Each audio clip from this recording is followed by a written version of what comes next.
अस्सलाम वालेकुम। उम्मीद है कि आप सब लोग खैरियत से होंगे। इमरान खान साहब ने गुज़िश्ता रोज़ अपने खिताब के दौरान एक दफ़ा फिर न्यूट्रल्स को तनकीद का निशाना बनाया है। उसके साथ साथ पाकिस्तान भर में मुजाहरे हुए, दुनिया के दीगर ममालिक में भी मुजाहरे हुए। अब ये तहरीक किस तरफ जा रही है और आने वाले दिनों में इमरान खान साहब क्या एक नया मुतालबा कर सकते हैं अगर हम फौरी इंतखाबात की तरफ नहीं गए, उसकी तफसीलात आपको बताऊंगा। और जो लोग निकले कल पाकिस्तान में और दुनिया भर में, अब उन लोगों का भी मुतालबा क्या होता जा रहा है, ये बड़ी इंपॉर्टेंट एक चीज़ है जो मैंने नोट की है गुज़िश्ता 2-3 महीनों के दौरान मुख्तलिफ लोगों से बात करके, वो भी आपके साथ शेयर करूंगा। और उसके साथ साथ असद उमर साहब ने अब DGISPR से मुतालबा किया है कि वो खुर्रम दस्तगीर के बयान के ऊपर कोई रद्द अमल दें, उसकी क्या तफसीलात हैं वो भी आपके साथ शेयर करूंगा। अच्छा, जिस तरह मैंने आपको बताया कि गुज़िश्ता रोज़ इमरान खान की कॉल के ऊपर पाकिस्तान भर में लोग बाहर निकले, पाकिस्तान भर में मुजाहरे हुए और बड़ी तादाद में लोग बाहर निकले।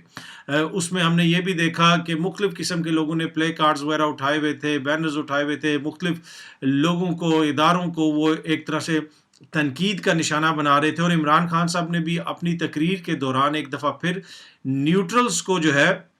वो तनकीद का निशाना बनाया। न्यूट्रल्स वो किसको कहते हैं आपको भी पता है, मुझे भी पता है। तो उनको दोबारा उन्होंने तनकीद का निशाना बनाया कि मैंने उनको बताया था कि ये टाइम है साजिश को नाकाम बनाने का, अगर साजिश को नाकाम नहीं बनाया गया तो मईशत तबाह हो जाएगी। और अब वो यही कह रहे हैं कि फ़ौरी इंतखाबात की तरफ हमें जाना चाहिए। इसका वाहिद हल ये है कि ना सिर्फ इंतखाबात, साफ़ और शफाफ इंतखाबात। अच्छा, अगर अब हम इंतखाबात की तरफ नहीं जाते हैं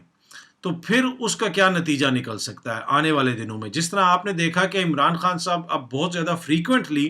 बड़े तवातर से जो है वो न्यूट्रल्स को तनकीद का निशाना बना रहे हैं। आने वाले दिनों में हो सकता है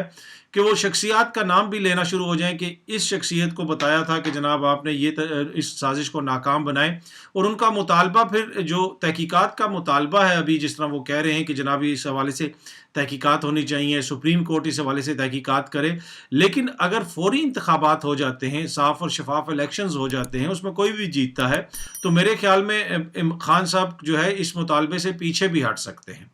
बिल्कुल, ये मैं आपको मुसद्दका ख़बर दे रहा हूँ कि इमरान खान साहब अगर फौरी इंतखाबात की तरफ चले जाते हैं, पाकिस्तान इंतखाबात की तरफ जाता है, तो वो इस मुतालबे से पीछे भी हट सकते हैं। इसलिए कि पीछे क्यों हट सकते हैं कि फिर वो हर कोई इलेक्शंस में बिजी हो जाएगा, इलेक्शन कैंपेन चलाएगा और ये चीज़ वो आवाम के सामने रखेगा, भाई ये हुआ, ये नहीं हुआ, तो अब आवाम फैसला करे। आवाम अगर रिजेक्ट कर देगी उनके बयानिए को तो ऑब्वियसली फिर उसमें से वैसे ही उस बयानिए में से हवा निकल जाएगी, उसका असर ज़ाइल हो जाएगा। लेकिन अगर आप इलेक्शंस की तरफ नहीं जाते, फौरी इलेक्शंस हम नहीं देखते पाकिस्तान के अंदर, तो फिर क्या हो सकता है? फिर आने वाले दिनों में इमरान खान साहब सज़ाओं का मुतालबा भी कर सकते हैं कि ये जो लोग हैं इनके खिलाफ तहकीकात होनी चाहिए, इस बंदे को बताया गया, इस सियासतदान ने ये किया,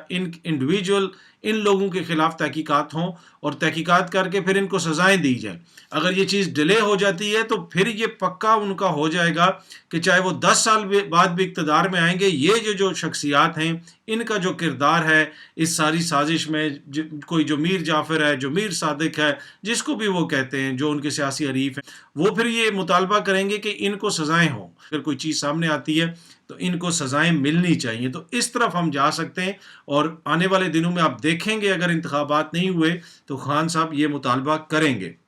अच्छा, दूसरी चीज़ ये है कि अब लोग बड़ी तादाद में बाहर निकलें, पाकिस्तान में भी निकले, पाकिस्तान से बाहर भी निकले। गुज़िश्ता 2-3 महीने से पूरे पाकिस्तान में मुख्तलिफ़ जगहों पे मेरा जाना हुआ, लोगों से, आम लोगों से बातें हुई और उसका बुनियादी मकसद यही होता है कि अवामी मूड जो है ना उसको जज किया जाए कि अवाम क्या सोच रही है। अब बहुत सारे लोग जो हैं वो इमरान खान के लिए सिर्फ नहीं निकलते। ये मैं आपसे कोई मजाक नहीं कर रहा कि आपको जो इमरान खान के जलसे में भी नज़र आते हैं, रैलीज़ में भी नज़र आते हैं, वहाँ पे ऐसे लोग भी आपको मिलते हैं जो ये कहते हैं कि जी नवाज शरीफ के साथ जो ये हुआ था वो भी ज़्यादती हुई है। ये नहीं हो सकता कि 70 साल से कोई एक इदारा या कोई एक ताकतवर हल्का चीज़ों को डिसाइड करे और किसी भी सियासतदान को इस तरह फारिग कर दे। ये इमरान खान के जलसों में मैंने लोगों से सुना है, इमरान खान की रैलीज में मैंने लोगों से सुना है, बल्कि ये छोटा सा आप क्लिप भी सुने। ये दुबई से एक भाई आए तो आपने क्यों जरूरी समझा कि जी दुबई से आप? जी 70 साल से पाकिस्तान के साथ जो हो रहा है, नवाज शरीफ के साथ भी जो हुआ था गलत हुआ था, उसको भी उतारा गया, और जो इमरान खान के साथ हुआ इसने सबकी आंखें खोल दिया या अप्रिशिएट ही, उसे सबको शऊर दिया कि कौन कर रहा था 70 साल से। جی آپ نے سنا تو اب یہ جو ہے نا لوگوں نے اس طرح کی باتیں کرنا شروع کر دی ہیں جو بیانیے کی تبدیلی ہے، عوامی بیانیے کی تبدیلی، اور جو عوامی سیاستدان ہوتے ہیں وہ عوامی بیانیے کے ساتھ چلتے ہیں، عوام کا پریشر نیچے سے ہوتا ہے، جو یہ سمجھتے ہیں کہ یہ چیز عوام میں مقبول ہوگی اسی کو لے کے چلتے ہیں۔ تو اسی وجہ سے میں نے آپ کو کہا کہ اگر ہم فوری انتخابات کی طرف نہیں گئے تو آپ دیکھیں گے کہ عمران خان کے بیانیے میں بھی تبدیلی بھی آئے گی اور سختی بھی آئے گی، اور آنے والے دنوں میں پھر وہ سزاؤں کا بھی مطالبہ کریں گے اور چیزیں جسے آپ کہہ سکتے ہیں زیادہ میسی ہوں گی۔ تو یہ بڑا ضروری ہے کہ فوری انتخابات کی طرف جایا جائے تاکہ ملک جو ہے وہ مزید بحران کے اندر نہ پڑے۔ دوسری چیز جو ایک اور میں آپ سے شیئر کرنا چاہتا ہوں کہ اسد عمر صاحب نے اگین ایک پروگرام میں بیٹھ کے کہا کہ خرم دستگیر نے جو الزام لگایا کہ ہمارے پاس یہ معلومات تھی، انہوں نے تجزیہ نہیں دیا، انہوں نے کہا کہ ہمارے پاس یہ معلومات تھی کہ عمران خان نیا آرمی چیف لگا کے ہمیں سزائیں دلوانا چاہتے تھے، سب کو نااہل کروانا چاہتے تھے۔ تو وہ کون سا بندہ تھا جس کو وہ لگانا چاہتے تھے، اور یہ انفارمیشن کس نے ان کو دی، کہاں سے یہ انفارمیشن آئی، کون ان کی مدد کر رہا تھا، اور کیا فوج ایسی ہے پاکستان کی خدا نخواستہ کہ وہ کسی کے ساتھ مل کے اس کا کوئی ایسا جرنل ہے جو مل کے اس قسم کی حرکت کرے گا۔ تو اب اس لیے کہ اگر انہوں نے کوئی ایسا الزام لگایا تو یقیناً اس وقت کی جو فوج کی اعلیٰ قیادت ہے، سرونگ جرنلز ہیں، ان کے حوالے سے یہ بات کی نا انہوں نے، تو پھر اس میں سے کون کس کے اوپر وہ یہ الزام لگا رہے تھے۔ تو اس حوالے سے انہوں نے کہا کہ D G I S P R کو وضاحت دینی چاہیے کہ یہ بالکل غلط بات ہے، ایسی کوئی بات نہیں، اور میں بھی اس سے ایگری کرتا ہوں کہ جی فوج کی قیادت کا کیا کام ہے کرپشن کے کیسز سے، جن کے اوپر کرپشن کے کیسز چل رہے ہیں ان کو تو عدالتوں سے سزائیں ہونی تھی یا نہیں ہونی تھی۔ تو یہ بڑا سنگین الزام ہے، اس کے اوپر تحقیقات کا مطالبہ کیا جائے، اور جس طرح میں نے پہلے بھی اپنی ایک ویڈیو میں آپ سے ذکر کیا تھا کہ کامران خان صاحب بھی پہلے بھی اس حوالے سے بات کر چکے ہیں کہ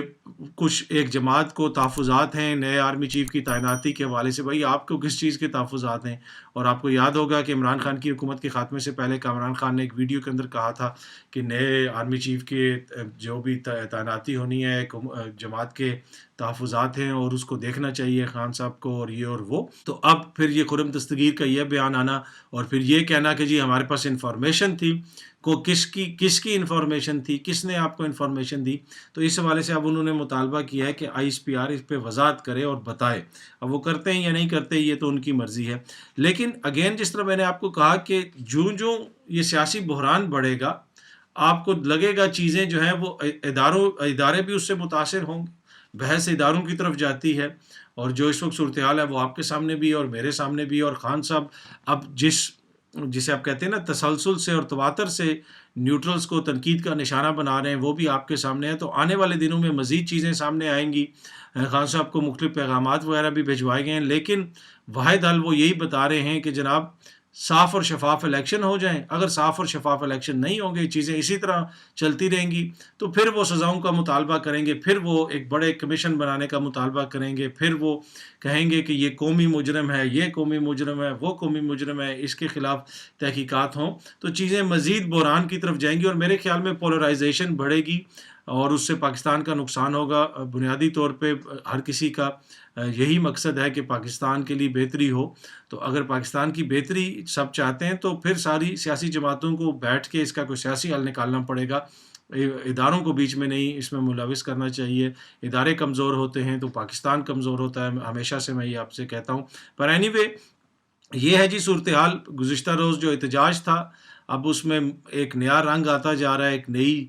مطالبے سامنے آتے جا رہے ہیں، نئی پیغامات سامنے آتے جا رہے ہیں، اور آنے والے دنوں میں اس میں مزید تبدیلیاں آئیں گی، مزید چینجز آئیں گی۔ وہ کیا آئیں گی وہ آپ بھی دیکھیں گے، خان صاحب کے مطالبات میں بھی آپ دیکھیں گے، ان کی لینگویج میں بھی دیکھیں گے، اور اس کا یقیناً پاکستان کا جو یہ سیاسی بحران ہے اس کو حل کرنے میں مدد نہیں ملے گی، بلکہ بحران مزید سنگین ہوگا۔ سو لیٹس ہوپ کہ ہم فوری انتخابات کی طرف جاتے ہیں اور چیزیں جو ہیں وہ پاکستان کو جسے آپ کہہ سکتے ہیں سٹیئر کر کے بہتری کی طرف لے کے جائیں گے تمام سیاستدان۔ بہت بہت شکریہ، امید ہے کہ یہ ویڈیو آپ کو پسند آئی ہوگی، بہت جلدی آپ سے دوبارہ ملاقات ہوگی۔